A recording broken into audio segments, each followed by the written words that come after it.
पिछले 2 दिनों में विकास की अनेक परियोजनाओं को पूर्वांचल की जनता को समर्पित करने का या फिर नए काम प्रारंभ करने का मुझे अवसर मिला है।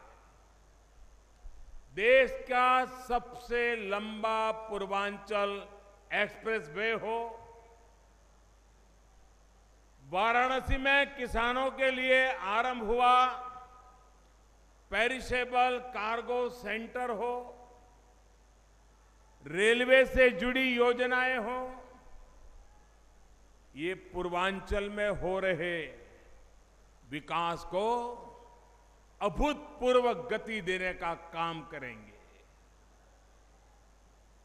विकास के इसी क्रम को आगे बढ़ाने के लिए आज मैं यहां फिर से एक बार आप सभी के बीच आया हूं। थोड़ी देर पहले ऐतिहासिक बाणसागर बांध समेत लगभग 4000 करोड़ रुपए की परियोजनाओं का लोकार्पण या शिलान्यास किया गया है। 4000 करोड़ रुपए सिंचाई, स्वास्थ्य और सुगम आवागमन से जुड़ी ये योजनाएं इस क्षेत्र के सामान्य मानवी के जीवन में सुखद परिवर्तन लाने वाली है। आपका एक क्षेत्र मिर्जापुर हो, सोनभद्र हो, भदोही हो, चंदौली हो या फिर इलाहाबाद, हमेशा खेती किसानी यहां के जीवन का अहम हिस्सा रहा है। किसानों के नाम पर पहले की सरकारें किस तरह आधी अधूरी योजनाएं बनाती रही, उन्हें लटकाती रही, इसके भुक्तभोगी आप सब लोग हैं, आप सब उसके साक्षी हैं। साथियों, लगभग 3500 करोड़ की बाणसागर परियोजना से सिर्फ मिर्जापुर ही नहीं बल्कि इलाहाबाद समेत इस पूरे क्षेत्र की 1.5 लाख हेक्टेयर जमीन को सिंचाई की सुविधा मिलने जा रही है। अगर ये प्रोजेक्ट पहले पूरा हो जाता तो जो लाभ अब आपको मिलने वाला है वो आज से 2 दशक पहले आपको मिलना शुरू हो गया होता। यानी 2 दशक बर्बाद हो गए आपके। लेकिन भाइयों बहनों, पहले की सरकारों ने आपकी यहां के किसानों की चिंता नहीं की। इस प्रोजेक्ट का खाका 40 साल पहले खींचा गया था।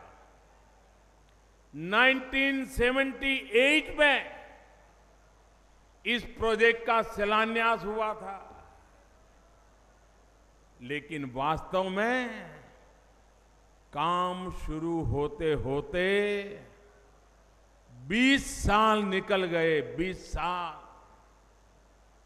इसके बाद के वर्षों में कई सरकारें आई गई, लेकिन इस परियोजना पर सिर्फ बातें, वादे, इसके सिवा यहां की जनता को कुछ नहीं मिला।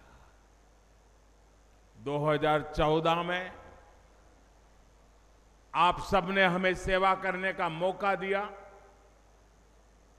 और उसके बाद हमारी सरकार ने जब अटकी हुई, लटकी हुई, भटकी हुई योजनाओं को खंगालना शुरू किया तो उसमें इस प्रोजेक्ट का भी नाम सामने आया। फाइलों में खो चुका था सब कुछ, और इसके बाद बाणसागर परियोजना को प्रधानमंत्री कृषि सिंचाई योजना के तहत जोड़ा गया और इसे पूरा करने के लिए सारी ऊर्जा लगा दी गई। विशेषकर बीते 1.25 साल में योगी जी और उनकी टीम ने जिस गति से इस कार्य को आगे बढ़ाया, उसका परिणाम है कि आज बाणसागर का ये अमृत आपके सभी के जीवन में खुशहाली लाने के लिए तैयार हो पाया है। बाणसागर के अलावा बरसों से अधूरी पड़ी सरयू नहर राष्ट्रीय परियोजना और मध्य गंगा सागर परियोजना पर भी तेजी से काम चल रहा है। साथियों, बाणसागर परियोजना उस अपूर्ण सोच, सीमित इच्छा शक्ति का भी उदाहरण है, जिसकी एक बहुत बड़ी कीमत आप सभी को, मेरे किसान भाइयों बहनों को, मेरे गरीब भाइयों बहनों को, मेरे इस क्षेत्र के लोगों को बहुत बड़ी कीमत चुकानी पड़ी है। बरसों पहले जो सुविधा आप सभी को मिलनी चाहिए थी, वो तो नहीं मिली।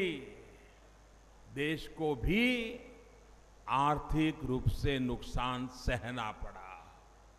लगभग 300 करोड़ के बजट से शुरू ये परियोजना अगर उस समय हो जाती 300 करोड़ में हो जाती, लेकिन न होने के कारण भी समय बीतता गया, दाम बढ़ते गए। 300 करोड़ की योजना 3,500 करोड़ लगाने के बाद पूरी हो पाई है। आप मुझे बताइए, ये पुरानी सरकारों का गुनाह है कि नहीं है? ये आपके पैसे बर्बाद किए कि नहीं किए? ये आपके हक को उन्होंने वंचित रखा कि नहीं रखा? और इसलिए भाइयों बहनों, जो लोग आजकल किसानों के लिए गड़ियाली आंसू बहाते हैं, उनसे आपको पूछना चाहिए कि आखिर क्यों उन्हें अपने शासनकाल में देश भर में फैली इस तरह की अधूरी सिंचाई परियोजनाएं उनको नजर क्यों नहीं आई? और सिर्फ बाणगंगा का मामला नहीं है, ये बाणसागर का मामला नहीं है।